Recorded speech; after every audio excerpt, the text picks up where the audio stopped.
The year was 1818, and the quiet city of Geneva, nestled by the shimmering waters of Lake Geneva and surrounded by the towering Alps, was a place of scientific curiosity and philosophical debate. Yet, it was here, in this city of enlightenment and intellectual pursuits, that a strange and inexplicable case would unfold, one that would challenge the very nature of consciousness and death itself. The case would raise disturbing questions, questions that continue to haunt both medical and philosophical circles to this day. It began with a patient, a man whose name has been lost to history but whose story would echo through the centuries as one of the strangest and most unnerving cases ever recorded in the realm of medical history. The man, for reasons still unclear, had experienced something that no living person was believed to have ever experienced, a vivid and detailed memory of his own death. It is a horrifying thought to imagine. How could someone possibly remember dying? How could anyone recall the moment when their body ceased to function, when the soul, if you believe in such a thing, is supposed to be forever separated from the physical world? Was this man truly experiencing something no one had ever encountered before? Or was there something far more sinister and inexplicable at play? What makes this case even more fascinating is the context in which it occurred. In 1818, Geneva was at a crossroads of intellectual evolution. Enlightenment thinkers had laid the groundwork for scientific rationalism, and philosophers were questioning the very nature of reality and existence. At the same time, religious beliefs about the afterlife remained deeply ingrained in society. It was a time when humanity was beginning to embrace the power of reason, yet still clung to ancient notions of the soul and the supernatural. The blending of science and superstition, of logic and faith, set the stage for an event that would stretch the boundaries of what we understood, and still understand, about life, death, and consciousness. The patient's recollections were so precise, so hauntingly detailed, that they baffled the medical community. This was not a vague or abstract memory of death. This was a coherent, structured account, filled with sensory details and emotions that seemed far too real to be a mere figment of the imagination. He spoke of the sensations he felt as his heart stopped beating, of the chilling silence that enveloped him as the world around him faded away. He described the experience as if he had been an observer, witnessing his own death from some distant vantage point. The words he spoke were not those of a dying man, but of someone who had somehow survived the impossible and was now able to recount the unexplainable. What did this mean? How could anyone recall something that, by all conventional wisdom, should be completely inaccessible to the living? Could this man have experienced something outside the realm of human understanding, an experience that defied the boundaries of life and death? Or was his mind playing tricks on him, creating a bizarre hallucination fueled by psychological stress or fear? As his story spread throughout the medical community, it drew both fascination and skepticism. Some physicians were intrigued, wondering if this was a rare glimpse into a previously uncharted aspect of human consciousness. Was there a way, perhaps, that the mind could record and retain memories of events that had no business being remembered? Others were more doubtful, dismissing his account as a delusion, a product of a disturbed mind or an overactive imagination. After all, no one had ever proven that the mind could transcend death. No one had ever provided concrete evidence that consciousness could persist after the body had failed. Could this man's account be nothing more than a curious fantasy, a figment of his imagination concocted in the face of death? The story quickly grew beyond the confines of the medical world, and soon it had become a topic of debate among philosophers, theologians, and even the general public. Some believed the man's account was proof of an afterlife, a spiritual experience that transcended the physical realm. The idea that the soul could retain memories of death, even while the body lay cold and lifeless, was a tantalizing notion for those who clung to religious beliefs about the immortality of the soul. The man's experience, they argued, was a glimpse into a world beyond the grave, a world where consciousness continued to exist after death had claimed the body. On the other side of the debate were the skeptics, those who argued that the man's experience could be explained by a simple misfiring of the brain. Was it possible, they wondered, that the mind, in the final moments of life, could conjure up vivid hallucinations that mimicked the sensations of death? Could the brain, deprived of oxygen and flooded with chemicals as the body shut down, produce such an elaborate and detailed illusion? After all, near-death experiences, in which individuals report encountering a light at the end of the tunnel or feeling a sense of peace and detachment from their bodies, had been reported in numerous cases. But none had ever described a memory of death with such vivid clarity and detail. But the real mystery lay not just in the man's account, but in the implications of what he was saying. If consciousness could indeed remember death, If the mind could somehow retain a record of an event that was supposed to be beyond its reach, what did that say about the nature of consciousness itself? Was it possible that the mind was capable of more than we had ever imagined, able to transcend the limitations of the body and the brain? Could death itself be an illusion, a mere transition into a different state of existence, rather than the final, irreversible end that science and religion had long presumed? As these questions swirled, the case of the man who remembered his own death became a legend, one that would continue to captivate those with an interest in the unexplained. The strange nature of his experience seemed to transcend the typical boundaries of human experience, and in many ways, it felt like the beginning of a new chapter in our understanding of life, death, and consciousness. Yet, despite all the speculation and debate, the truth of the matter remains elusive. Did this man truly remember his death, or was it all a product of a mind grappling with the impossible? Can we ever truly know what happens to us in those final moments, when life slips away and the veil between life and death grows thin? As strange as it seems, the answer to these questions may be locked deep within the mysteries of the mind, mysteries that we may never fully understand, no matter how far we push the boundaries of science and reason. The patient's strange experience left behind no clear answers, only more questions, and it has continued to haunt anyone who dares to contemplate the nature of life, death, and consciousness. Is there more to our existence than we can perceive? Do our minds, even after death, continue to record and retain experiences that transcend the physical world? And most chilling of all, could the man who remembered death in such vivid detail have been the first to unlock a secret of the human mind that we are still struggling to understand today? These are the questions that remain unanswered, lingering in the shadows, as we continue to search for the truth about what happens when life slips away, and whether, in some mysterious way, we might remember it all, death and all. In the early 19th century, the world was a very different place than it is today. Science was advancing at a rapid pace, but much of what we now take for granted was still a mystery. Medicine, in particular, was in its infancy. The world of the living and the dead was understood differently than it is now, and the boundaries between science, religion, and philosophy were still blurred. This was a time when people were questioning everything, from the workings of the human body to the very nature of existence itself.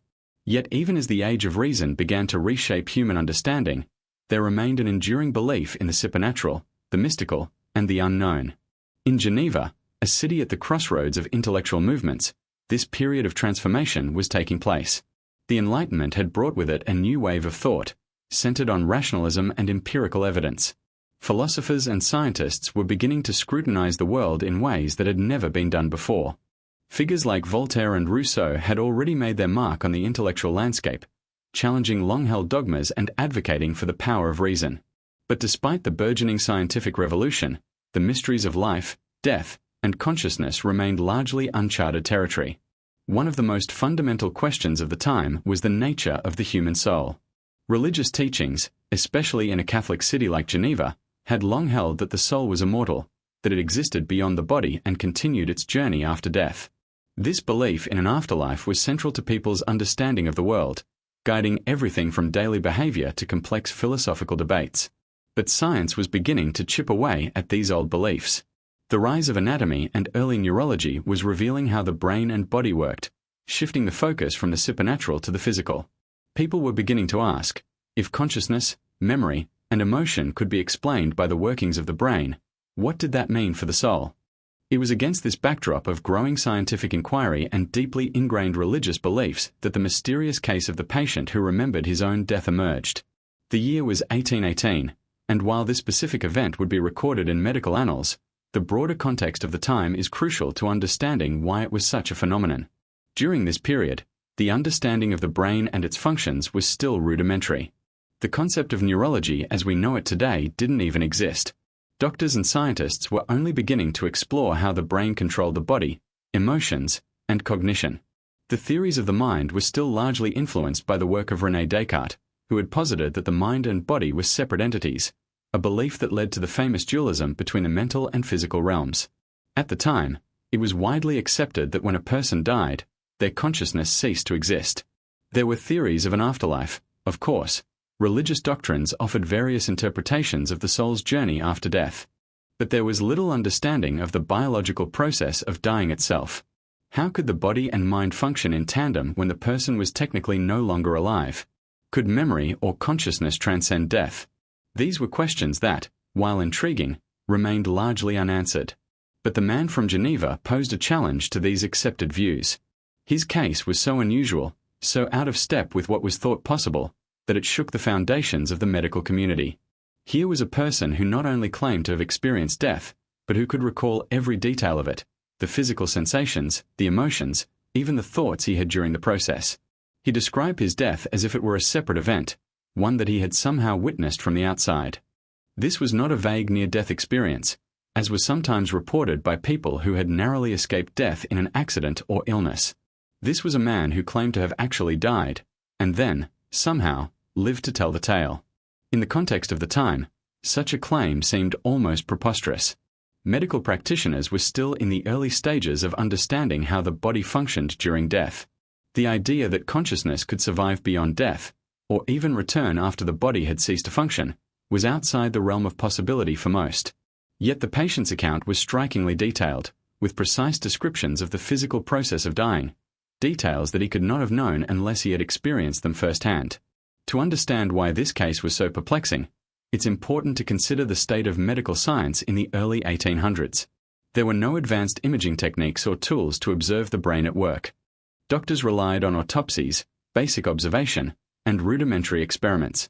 The understanding of diseases, the workings of the nervous system, and the phenomenon of death itself were still in their infancy. Even the idea of consciousness, let alone its possible survival after death, was still largely speculative. So, when this man described what seemed to be an afterlife experience, it was a direct challenge to everything the medical community thought it knew. The patient's recollections were not only detailed but coherent.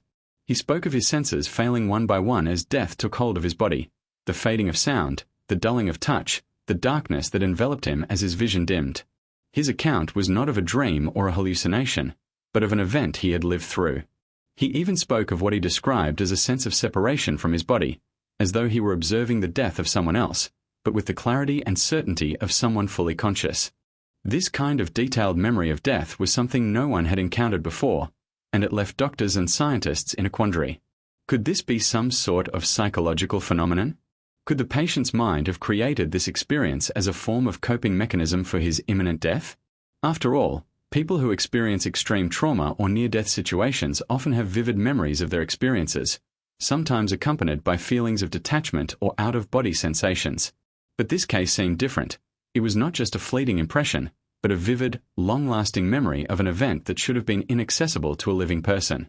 In the medical world, the patient's experience was met with both fascination and skepticism. Some physicians, influenced by the rationalist ideals of the Enlightenment, were willing to entertain the possibility that this man's experience could be a glimpse into a deeper aspect of consciousness, something that modern science had yet to uncover. Others, however, dismissed it as a mere illusion, an artifact of a mind in crisis, grasping at straws in the face of death. The fact that this case occurred in Geneva, a city steeped in intellectual history, made it all the more intriguing. Geneva had long been a center of philosophical thought, particularly during the Enlightenment. It was home to some of the most prominent thinkers of the time, including Jean-Jacques Rousseau, whose ideas on human nature and society had shaped the course of modern philosophy. At the same time, Geneva was deeply rooted in Christian traditions, and the religious framework of the time was a significant influence on the way people understood death. The patient's recollection of death, therefore, struck at the heart of two competing worldviews, the rational, scientific worldview and the spiritual, religious one. Both had their own theories about what happened after death, but neither could easily account for the phenomenon the patient described. As the case unfolded, it became clear that this was not just a medical anomaly, it was a mystery that bridged the realms of science and spirituality. The patient's experience was so extraordinary that it forced people to confront the boundaries of human knowledge. Was death truly the end, as so many had assumed? Or was it a transition, a shift to another plane of existence, where consciousness continued to exist in some form? These were the questions that the patient's strange and detailed recollection of death forced society to ask, and the answers, as we will see, remain elusive.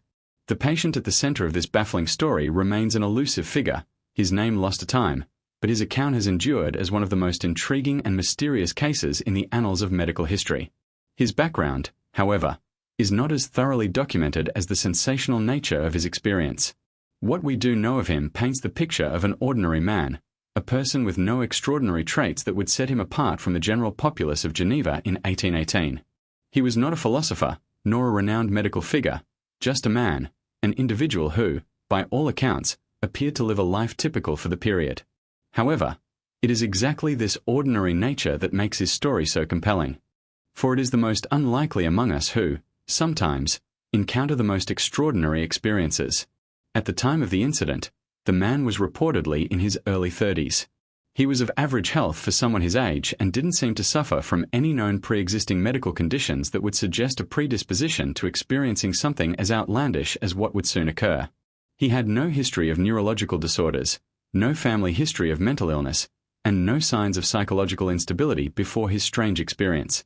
In fact, there is little to suggest that he was a man prone to fantasies or delusions. Quite the opposite, in fact. He was described as a practical, down-to-earth individual, much like many of the other residents of Geneva at the time, who were generally more focused on their livelihoods and daily responsibilities than on abstract intellectual pursuits or spiritual beliefs. But it was precisely this ordinariness that made the patient's experience so captivating. His sudden, vivid recollection of death shattered the assumptions that people held about life, consciousness, and the limits of human perception. If someone like him, with no apparent special faculties or premonitions, could have such an extraordinary experience, what did that say about the potential of the human mind? Could there be something hidden, some hidden potential that ordinary individuals possess, something that might allow them to access realms of knowledge or experience that are beyond our current understanding? What we know about his life before the event is sparse, but it is clear that he was not a person who stood out in the community. He worked a simple job, perhaps as a tradesman or in some other humble profession. His life was unremarkable in the sense that it followed the typical routine of a 19th-century man in Geneva. But what is most curious about this man is that there were no apparent signs of distress or unusual mental states leading up to the event. No one had noted any strange behavior or signs that he was struggling with his own existence. In fact, he seemed to be just like anyone else, until that one fateful moment when everything changed. The event that would thrust him into the limelight occurred suddenly, with little warning. He fell ill, as many people do, and the illness was severe enough that his family and friends feared for his life.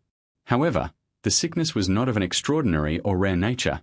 It was, by all accounts, just a fever, perhaps complicated by another condition. The exact details of the illness are unclear, but what happened after was anything but ordinary. The man's health began to deteriorate rapidly, and his symptoms grew worse. His family, fearing that he might not survive the night, summoned a doctor, who arrived to find the man in the throes of a feverish delirium. The physician, like many of his time, could do little more than offer comfort, for the medical knowledge of the time was rudimentary at best. There were no antibiotics, no advanced treatments for infections, and no understanding of the inner workings of the human immune system as we know it today. Death, in these circumstances, was often a waiting game, and it was a game that this patient was seemingly destined to lose. At some point during this fevered delirium, the man lost consciousness, slipping into a state of apparent death. His pulse became weak, and his breathing shallow. In the medical language of the time, he was considered clinically dead.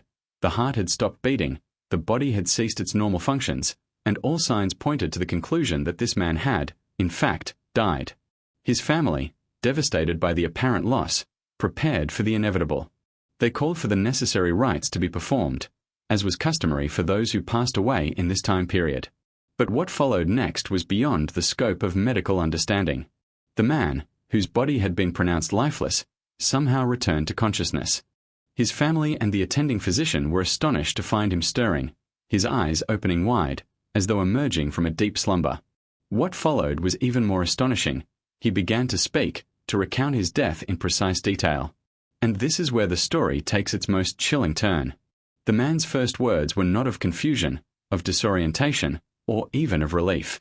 Instead, he began describing his death in vivid detail, as if he had been an observer, detached from his own body. He spoke of the sensations that accompanied his death, how his body had grown cold, how the weight of his limbs had suddenly felt like lead, and how his heart had stopped beating with an almost clinical precision. These were not the abstract recollections of someone who had merely been unconscious. They were specific, tangible memories of an event that was supposed to be beyond the reach of the living. What was most striking about the man's account was not the fact that he had died and returned to life, but the remarkable clarity with which he described the process of dying itself. He spoke of the fading of his senses, First, his sight, then his hearing, and finally his ability to feel anything at all. He described the eerie stillness that descended upon him as his body ceased to function, a stillness that, according to his words, had been both terrifying and strangely peaceful at the same time. His body, once so full of life, had become an inert shell, a vessel that no longer housed the essence of his being. This was not a vague recollection or a near-death experience, where a person might remember floating above their body or seeing a bright light. No, the patient's experience was far more detailed. He spoke of his final moments as though he had been an observer watching from a distance, able to see every movement of his body, hear every sound in the room, and even feel the weight of death pressing down on him. What's most curious about this man's account is that many of the details he described were things that he could not have known unless he had truly experienced them. For instance, he spoke of the way the room had grown darker as his vision faded, how the sound of his own heartbeat became more distant and irregular as he approached death. These were things that, by all conventional wisdom, should have been beyond the reach of a person who was clinically dead. And yet, here he was, recounting them in a way that suggested not only a full awareness of his surroundings but an intimate understanding of what it felt like to die. The manner in which the man spoke of his death, detached, almost scientific in its precision, led some to believe that he might be suffering from a rare psychological phenomenon. Perhaps his mind, under the stress of his illness, had created a vivid hallucination of his own death. Others speculated that he might have experienced what is known today as a near-death experience, but this theory seemed insufficient to explain the detailed nature of his account. Near-death experiences often involve vague feelings of peace, a sense of detachment, or visions of light and figures from beyond. But this patient's experience was so much more specific, so much more detailed, that it seemed to challenge the very nature of what we understand about consciousness and memory. As the days passed and the man recovered, his account of his death remained unchanged. He continued to speak of his experience with such clarity that it left those who heard him deeply unsettled. To the physicians who attended him, this was a case that defied explanation, a mystery that, in many ways, could not be resolved with the scientific knowledge available at the time. For some, it was a miraculous event, proof that something transcendent lay beyond the veil of death. For others, it was a puzzle that would haunt them for years to come, as they struggled to understand how a person could remember their own death in such vivid detail. What this man's case presents, more than anything, is a challenge to the boundaries of human consciousness. Could the mind really retain memories of something as final as death? Could consciousness exist, in some form, beyond the confines of the body? Or had this man simply suffered some extraordinary psychological event, one that was not yet understood by the science of his time? The patient's experience remains one of the most unnerving mysteries in the history of medicine, a mystery that still lingers in the minds of those who study the nature of life, death, and consciousness. The moment the patient began recounting his death in such vivid detail, the medical and philosophical communities were thrust into an unfamiliar terrain, one that forced them to confront long-standing questions about the nature of consciousness and the boundaries between life and death. His account was not that of a typical near-death experience, which often involves an ethereal sense of detachment, a bright light, or a feeling of peace. No, this man's memory was far more unsettling. He described his death with such clarity and precision that it seemed almost impossible for anyone to recall such intimate details after their body had stopped functioning. How could a person, whose heart had ceased to beat and whose breath had stopped, possess the faculties to remember such an event? And if he could remember it, what did that imply about the relationship between life, death, and consciousness? The first point of mystery was the patient's description of his death. He spoke of the physical sensations associated with his body's gradual shutdown. His heartbeat, he recalled, had slowed to a faint, irregular thud before it ceased entirely. He felt an unnatural weight in his limbs, as though his body was becoming heavier with each passing second. The very act of dying, as he recounted it, seemed almost surreal, an almost mechanical, unfeeling process. There was no panic, no surge of adrenaline, just an overwhelming sense of inevitability. The fading of his senses was gradual. He spoke of the soft dimming of his vision as though the world was being slowly drained of color, as if the act of dying was a slow and deliberate process, each sensation fading away like the closing of a curtain. It was the chilling precision with which he described the entire process of dying that left everyone who heard him profoundly disturbed. Most people, when faced with death, would likely experience a traumatic, disorienting loss of control over their bodies. The process would be fraught with panic, confusion, and possibly even pain. But this man described his death with such detachment and clarity, as though he had been an observer, watching himself slip away from the vantage point of some distant consciousness. One of the most haunting details he shared was his perception of being outside of his body. As the final moments of his life approached, he felt as though he had been pulled away from the physical form he inhabited, observing his body from a perspective that was both detached and strangely serene. This sensation of separation, the sense that his consciousness was no longer bound by the physical limits of his body, was described with such eerie detail that it seemed almost impossible for someone in such a state to be capable of such lucid observation. This sense of detachment, of floating outside the body, is a common theme in many near-death experiences reported throughout history. However, what made this particular account so different was the profound specificity with which the man described his environment, the room in which he lay dying, and the people who were present. He could recall the position of his body, the dimness of the room, and even the sound of voices in the distance, things that, by all logical standards, he should not have been able to perceive, let alone remember. The precise way in which he described the sounds of his own labored breathing, the soft murmurs of his family members as they watched over him, and the distant ticking of a clock on the wall were unsettling, not just because of their accuracy, but because they challenged everything doctors thought they knew about the limits of human consciousness. If the patient had indeed died and was no longer in his body, how could he have been aware of these sensations? Was he simply hallucinating in the final moments before his brain shut down completely, or was there something else at play? Could consciousness, it seemed, exist beyond the confines of the body? For many physicians, the most logical explanation at the time was that the patient had experienced a vivid, dreamlike hallucination, likely a product of his feverish delirium and the shock of his near-death experience. The brain, after all, is capable of producing intense sensations and memories, even in states of extreme physical stress. In the final moments before death, when the body is deprived of oxygen and the brain begins to malfunction, it is possible that the mind could generate distorted, fragmented memories that appeared to be detailed recollections of one's own demise. But this theory seemed inadequate to explain the sheer depth of the man's memories, which seemed more than mere figments of a fevered imagination. Another potential explanation offered by some was that the man had experienced some sort of neurological phenomenon. After all, the brain is a remarkably complex organ, and its ability to generate highly detailed memories, especially under extreme stress, was still largely uncharted territory at the time. The question arose, could the brain, in the process of shutting down, somehow retain fragments of conscious awareness that would later be accessible to the person once they regained consciousness? Some speculated that the man's memory of death was simply a mental construct, a narrative built from the fragmented impressions of his final moments, but no one could definitively explain how or why such a memory could be so clear. There was, of course, the more spiritual interpretation of the event, one that many in the religious community were quick to embrace. The patient's recollections of his own death, some argued, were evidence of the existence of the soul, the idea that consciousness could continue to exist even after the body had died. This was an interpretation that felt particularly poignant during this time in history, when belief in the afterlife was still deeply ingrained in the collective consciousness. To those who held to this view, the man's memory of death was not a mere hallucination or trick of the mind, but a glimpse into the other side, a confirmation that the soul could indeed transcend the body and that consciousness was not bound to the physical realm.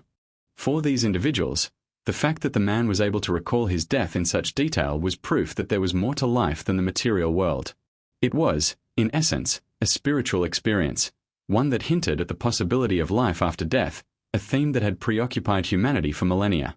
For the devout, the man's experience was seen as a miraculous sign, a momentary unveiling of the divine truths that lay hidden beyond the veil of death.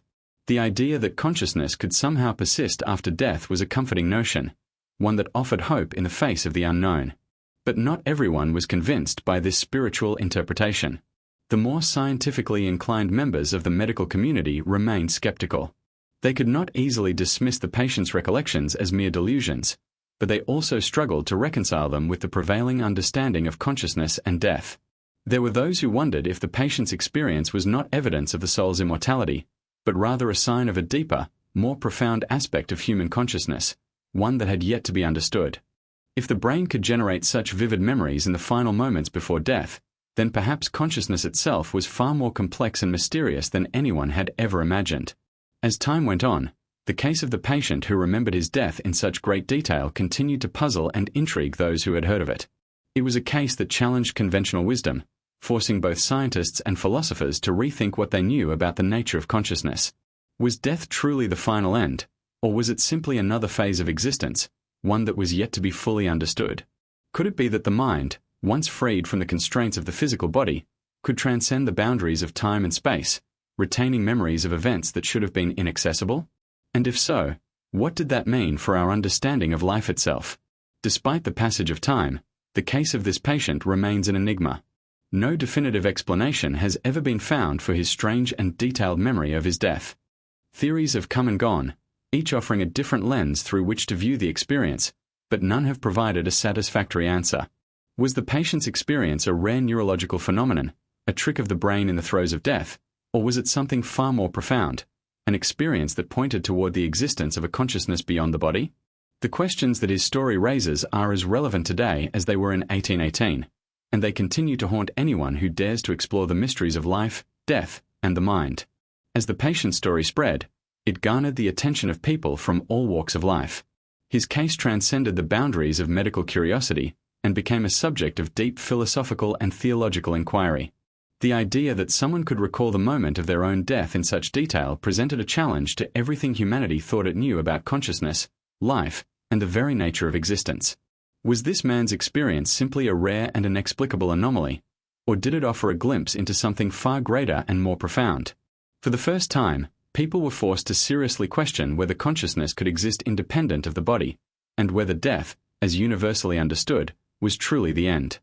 One of the most significant questions raised by the patient's account was whether the human mind could retain a memory of death.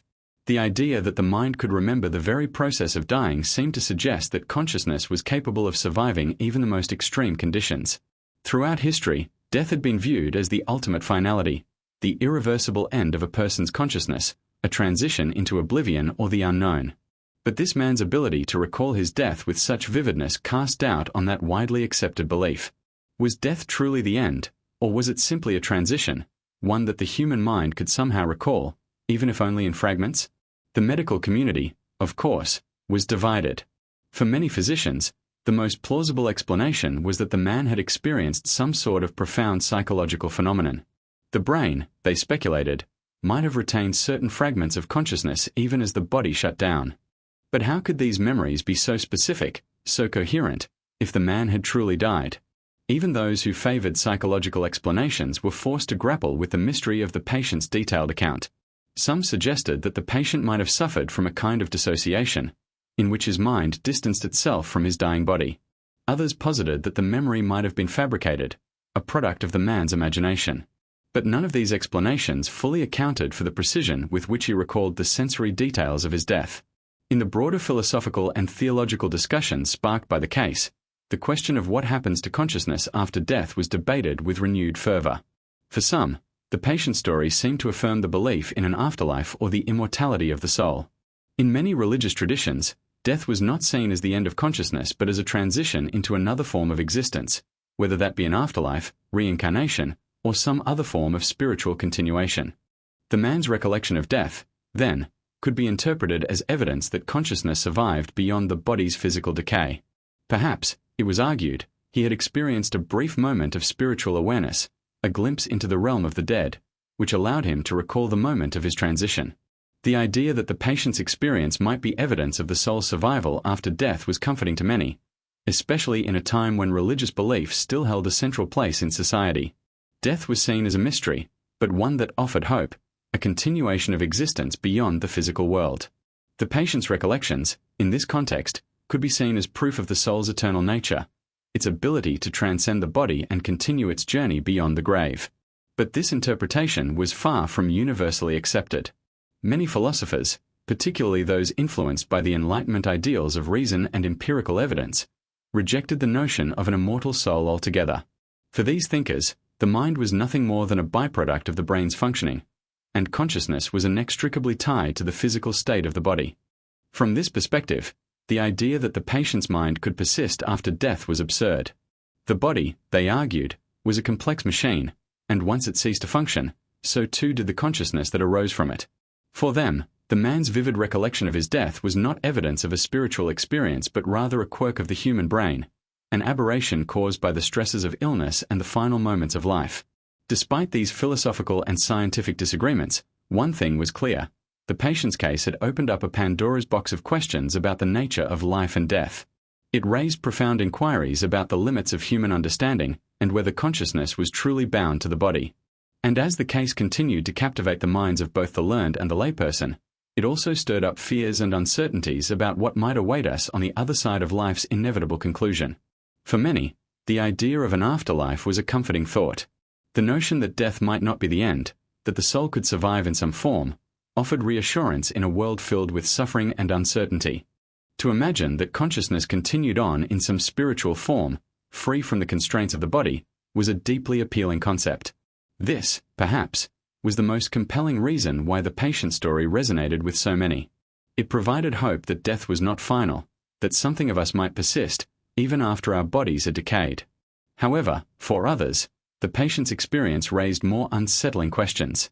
If consciousness could exist independent of the body, then what did that mean for our understanding of reality itself?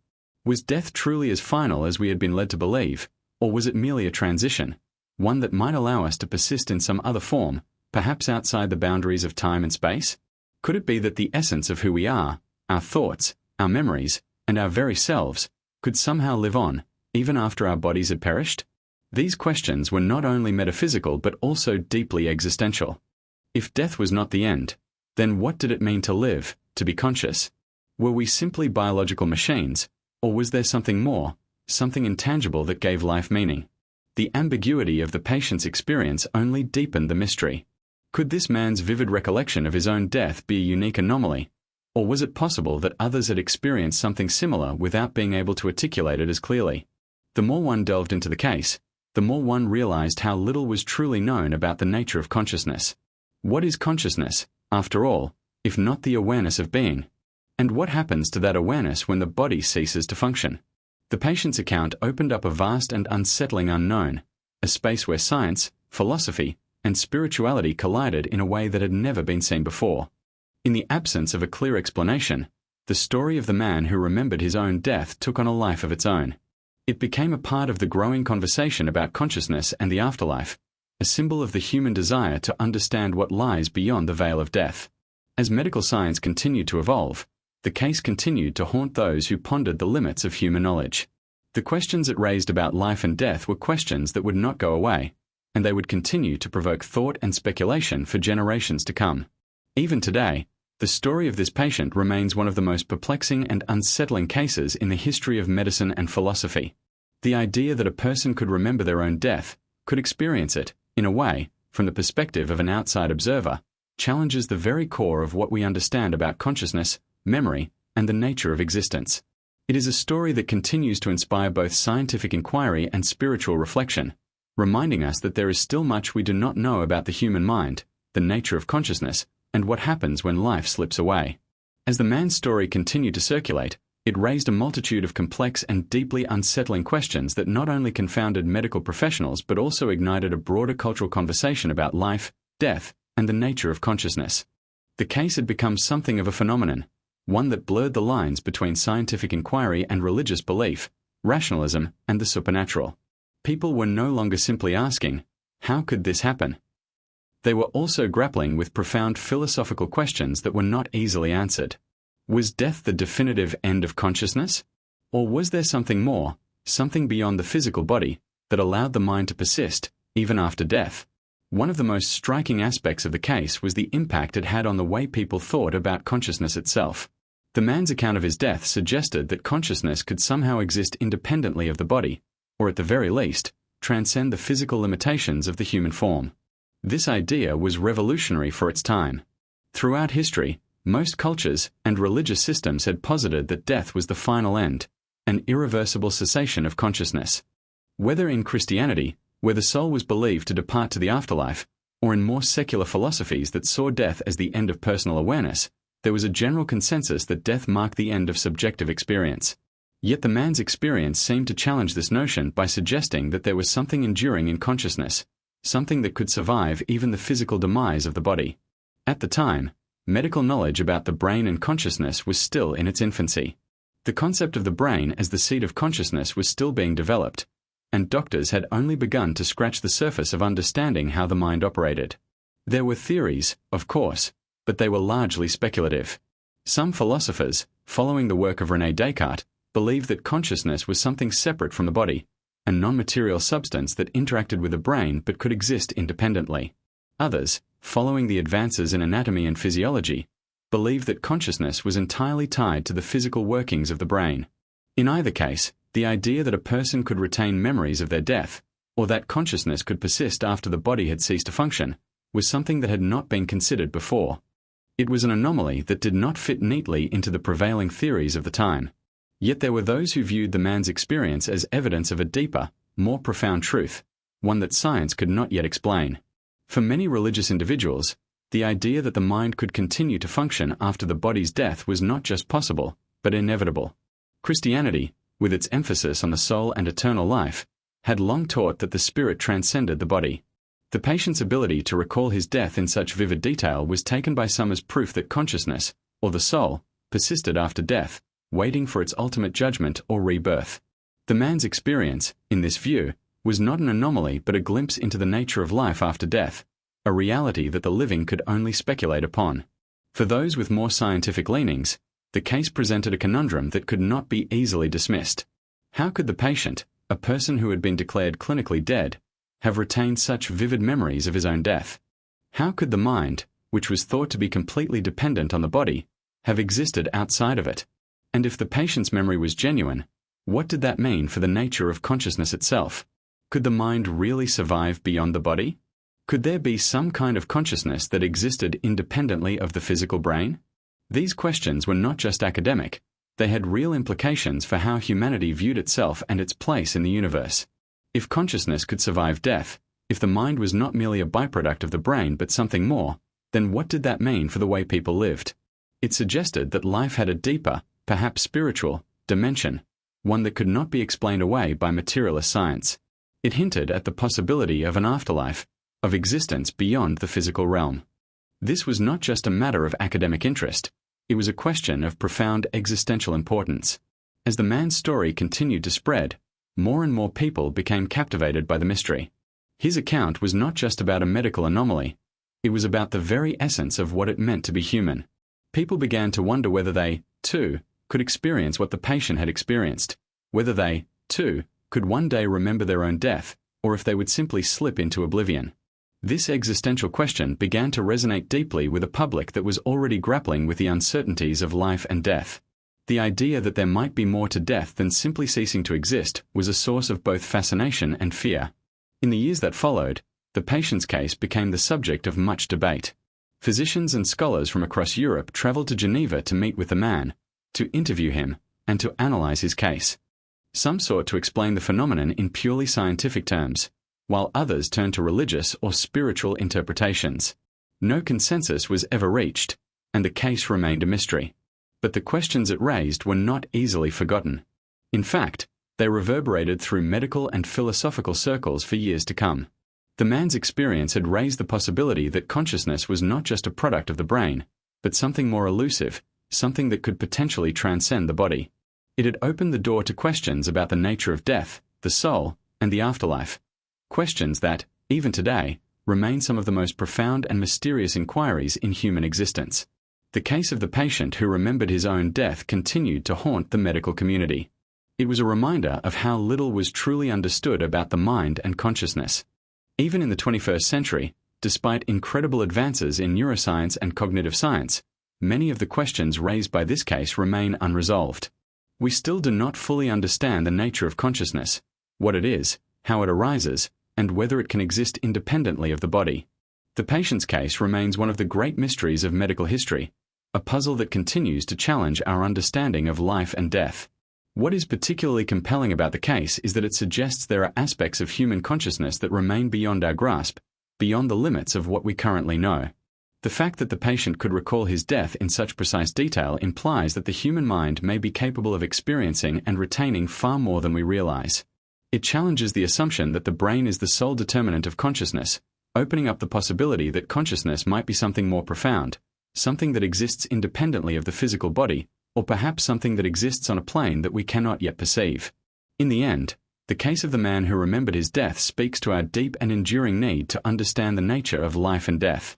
It speaks to our desire to make sense of the unknown, to uncover the mysteries of the human experience. Whether we view the man's experience as a product of psychological stress, a rare neurological phenomenon, or a spiritual awakening, it remains a poignant reminder that there is still much we do not understand about the most fundamental aspects of existence. As much as we might like to believe that we have unraveled the mysteries of life and death, this case serves as a humbling reminder that some questions may never have answers. And in that uncertainty lies the true power of the story, its ability to captivate, to intrigue, and to spark our imaginations as we ponder the mysteries of life, death, and what lies beyond. In the years following the patient's extraordinary experience, his case continued to reverberate through the medical and philosophical worlds, but it also became a symbol of something deeper, a reflection of humanity's collective fear and fascination with death. While much of the world sought scientific explanations, others viewed the event through a spiritual lens, trying to make sense of it in terms of religious doctrine or the promise of an afterlife. The patient story, however, was not just about life after death or the persistence of consciousness. It also raised profound questions about the very nature of reality itself.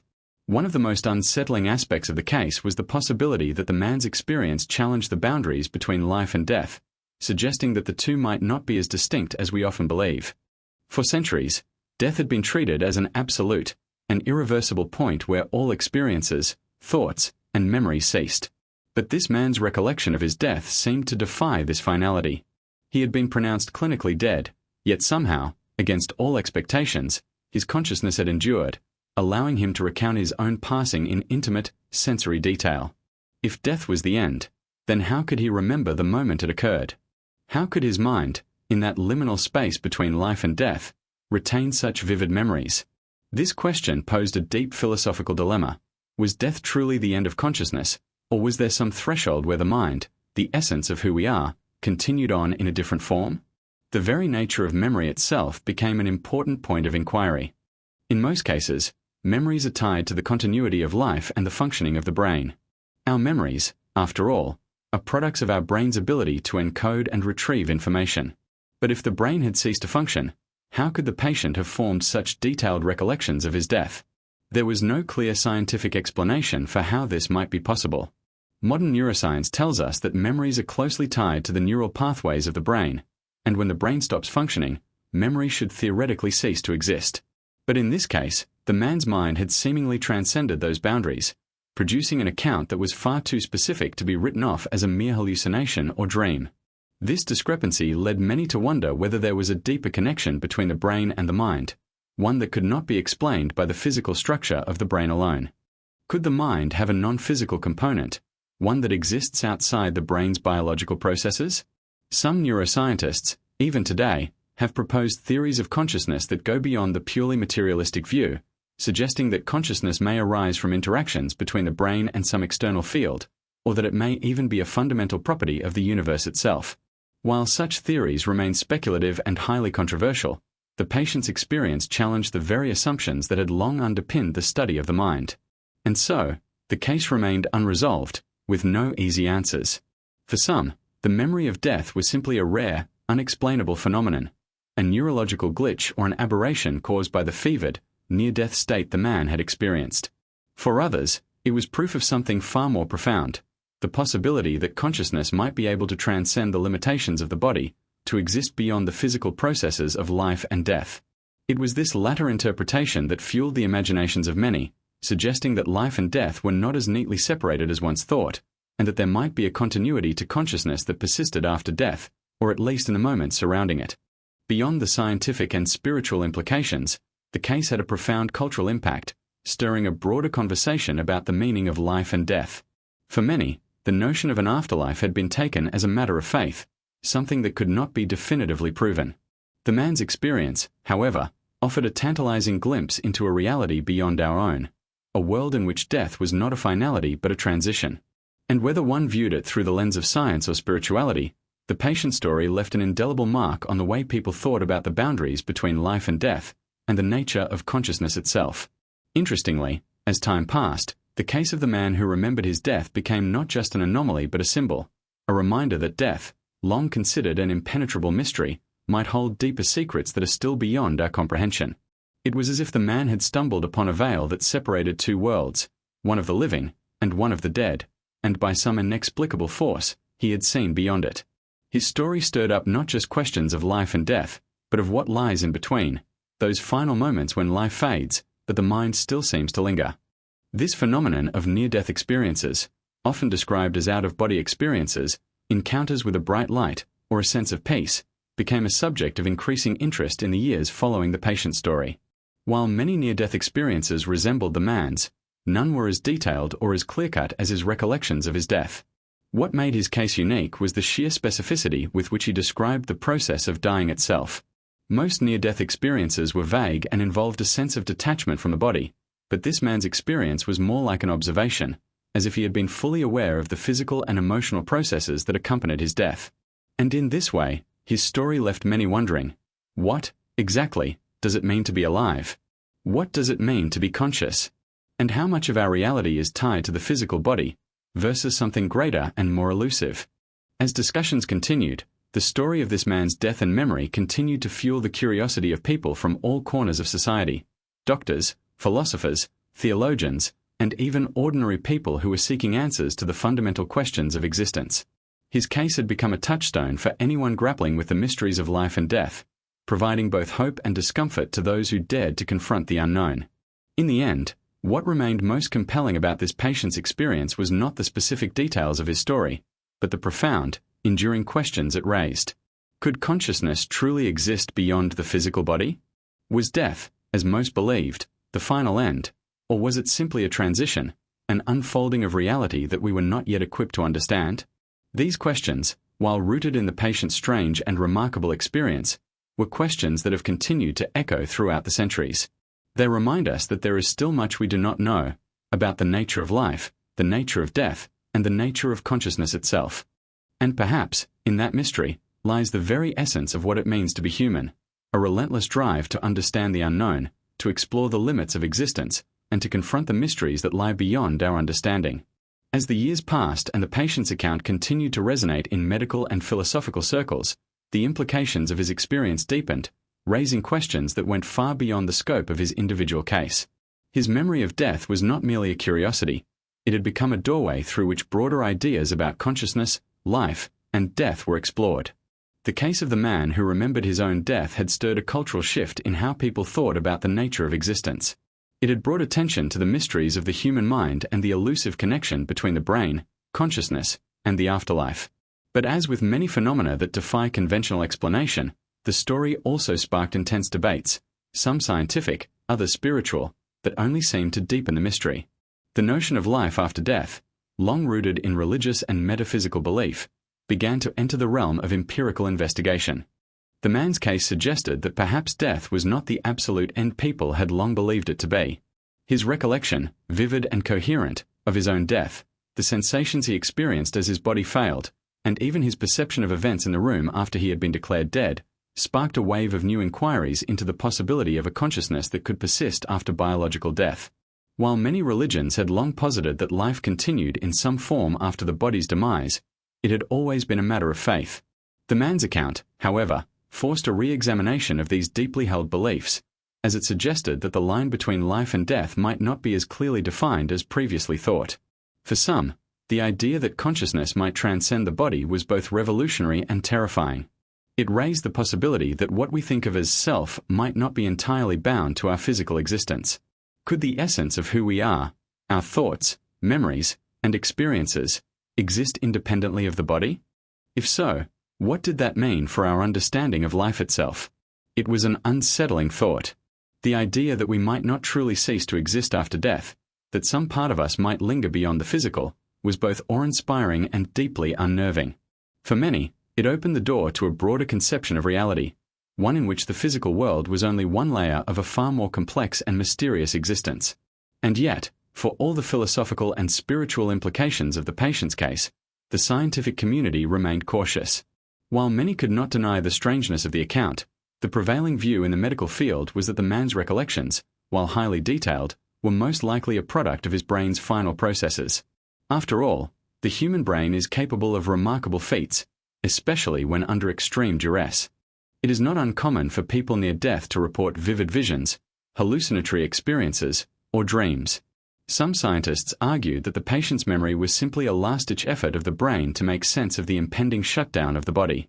The vividness of his experience might have been a result of neural activity in the brain as it struggled to maintain a semblance of coherence during a time of extreme stress and deprivation. Others proposed that the man's detailed recollection could have been a form of memory reconstruction. In the hours or days following his recovery, his brain might have constructed a narrative from fragmented memories and sensations, piecing them together into a coherent story of his death. This idea aligned with certain psychological theories that the mind tends to fill in gaps of memory, especially in moments of extreme emotional or physical stress. According to this view, the patient's experience was not one of consciousness continuing after death, but rather the brain's attempt to make sense of the most traumatic event of his life. Still, these scientific explanations fail to address the most puzzling aspect of the story, the specificity of the man's memories. If the patient had been clinically dead, and if the brain had ceased to function, then how could he have retained such a detailed account of events that occurred after his heart stopped beating? Some scientists were forced to entertain the possibility that there was something more to the experience than a simple hallucination. The man's memory of his surroundings, the room, the sounds of voices in the distance, the sensations of floating outside of his body, was far too precise to be explained away as a byproduct of the brain's failure. It was as if his consciousness had stepped outside the bounds of his dying body, observing the world in a way that was not bound by the usual limitations of space and time. This, of course, opened up the question of what consciousness actually is. What is it that gives us awareness of ourselves and the world around us? Is consciousness simply a product of physical processes within the brain, or could it be something more? For centuries, philosophers, scientists, and mystics had wrestled with this question, but the case of the patient who remembered his death seemed to defy easy answers. It suggested that consciousness might not be as tied to the brain as we once thought. And if it was not, then where did consciousness reside? Was it a force or phenomenon that existed outside the physical body, a kind of energy or essence that continued on after death? Or was it, as some had long believed, simply a product of the brain's biological functions, an ephemeral state that dissipated when the brain ceased to operate? In the wake of the patient's extraordinary account, these questions became more urgent. The idea that consciousness could persist after death, or at least beyond the functioning of the body, was not one easily dismissed. And yet, without clear empirical evidence, it remained speculative. As decades passed and new scientific advancements were made, the question of life after death and the nature of consciousness remained unresolved. The case continued to stir debate among scholars and religious figures, but the mystery of what happens to consciousness after death remained as elusive as ever. Perhaps, as some philosophers suggested, the patient's experience was a reminder that there were limits to human knowledge. Despite our greatest intellectual and technological advances, there remained aspects of existence that we could not fully understand.